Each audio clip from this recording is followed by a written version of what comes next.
Welcome to Mr. Question channel. You know when you see a headline and you're like, hold on, there's got to be more to this. Oh, yeah, definitely. That's what we do here. Today we're doing a deep dive on Sarah McBride. You might have heard of her. She just became the first openly transgender person elected to Congress. Huge milestone. UGE.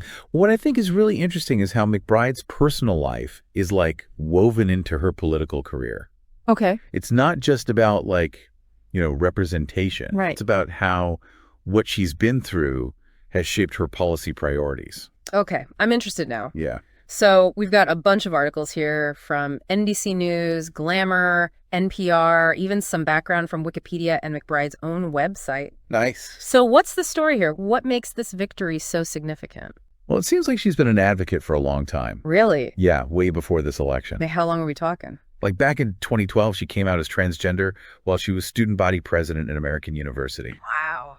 You can imagine how much courage that took, especially back then, yeah. Exactly. And that same year, she became the first openly transgender White House intern during the Obama administration. No way. Yeah. It shows how dedicated she is to making change. For those of us who weren't really into politics back then, can you give us like a little context? What was it like for LGBTQ plus rights then? Well, it was a time when being visible and representing the LGBTQ plus community was so important for equality. Okay. It wasn't always easy to be out and proud back then, so Yeah. for her to be so open about it was a really big deal. So she was already breaking barriers. Exactly, right from the start. Wow. And it wasn't just symbolic stuff either. Her activism turned into real policy work. Oh, wow. Yeah, she became a big advocate for issues that affect people every day. Like what? Healthcare access, reproductive rights, paid family leave, Right. even things like mental health and environmental protection. Okay. And then there's this really important part of her story, Okay. her relationship with Andrew Cray. Yeah. He was an LGBTQ plus rights activist, and they got married in 2014. But then he passed away from cancer.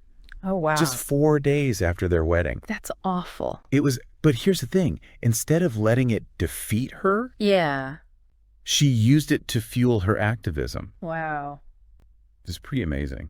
It sounds like his illness really changed her focus, especially when it came to healthcare policy. It did. She saw how hard and how expensive it was to deal with the healthcare system, especially when you're really sick. Yeah. So she started fighting for everyone to have access to healthcare that's affordable. Okay, so what did she actually do? How did she turn that experience into actual change? For one thing, she was a key player in getting a statewide paid family and medical leave insurance program passed in Delaware.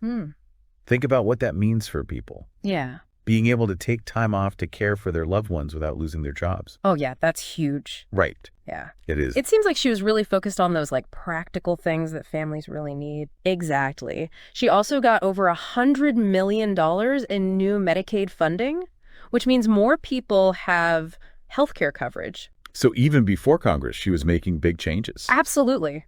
Wow, it sounds like she's not just about breaking barriers, she actually wants to help people. Exactly. And that brings us to her campaign for Congress. Okay. It's important to note that she didn't just focus on being transgender. So it wasn't just about being the first transgender person. No, not at all. She actually didn't want people to focus on that. Her campaign was all about finding solutions to problems like healthcare, reproductive rights, paid family leave, and affordable childcare. Interesting, because those issues are usually so divisive. They are. How did she manage to appeal to voters from both sides? That's a really good question, and I think it's what makes her win so interesting. Okay. Let's talk about that more in the next part. Okay, so we were talking about how Sarah McBride was able to connect with voters from both sides. Yeah. Did she have any secret strategies for doing that? Well, if you look at what she focused on, it was all about things that people care about no matter what party they belong to. Oh. Like healthcare costs, childcare, making sure families can get help when they need it. I was reading about her healthcare proposals, and it wasn't just about giving more people insurance. Right. It was about making healthcare more affordable, especially for working families. Exactly. She wanted to expand Medicare and let younger people join it. Oh, wow. She even thought about a public healthcare option where people could choose to buy into a government plan if they wanted to. Which makes sense since she's seen how hard and expensive the current system can be. Yeah, exactly. But wasn't her opponent John Whalen against that? He said it would cost too much and wouldn't work. The classic debate, should we spend money on social programs or try to save money?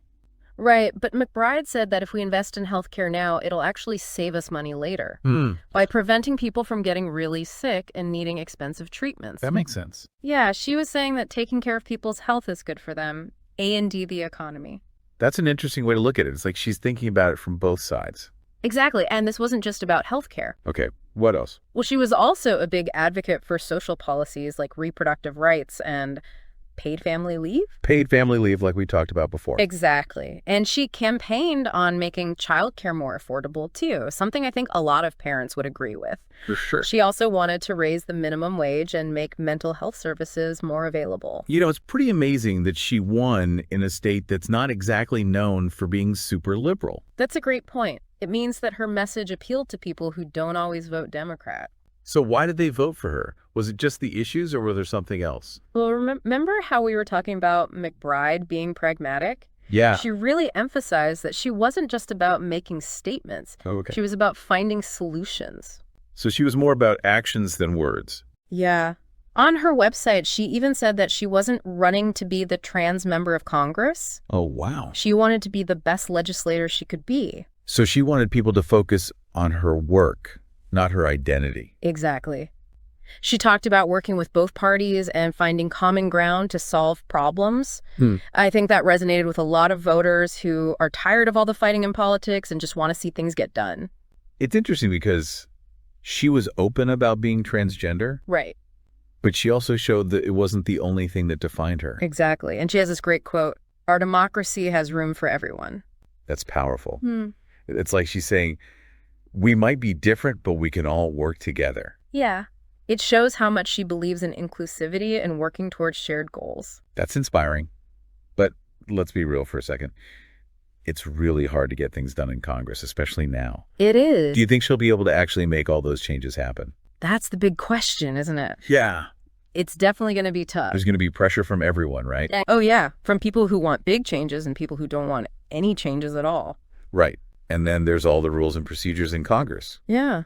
And all the arguing between the parties. It seems impossible. It's not easy, that's for sure. But remember, McBride has a good track record of actually getting things done. Oh, right back in Delaware. Yeah. In the state Senate, she passed laws about health care and family leave. Right. She got funding for important programs, and she worked with people from both parties to make it happen. So maybe she does have a chance. It's definitely possible. A lot depends on if she can make connections, find common ground, and convince other people that her ideas are good. Do you think her personal experiences, especially losing her husband, will affect how she leads? Yeah, it makes you wonder, how does someone go through something so awful and still be able to do so much good? Right. It's amazing. It really is. Do you think that experience changed how she sees the world? I think so. She's talked about how it made her more empathetic, you know, like she understands what people are going through. Maybe that's why she's so good at connecting with people. It could be. And maybe it even helps her when it comes to politics. How so? Well, when you've been through something like that, all the little arguments and disagreements don't seem as important anymore. You know what I mean?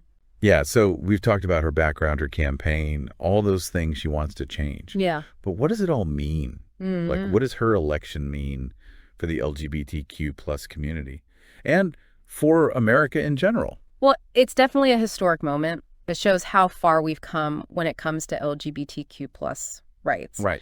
And it could mean that people are becoming more accepting of transgender people in leadership roles. You know, for a lot of people, seeing someone like McBride in Congress, it's more than just representation. Yeah. It's like finally someone gets it. Right. It gives people hope. Yeah. Like they can achieve anything. It sends a powerful message.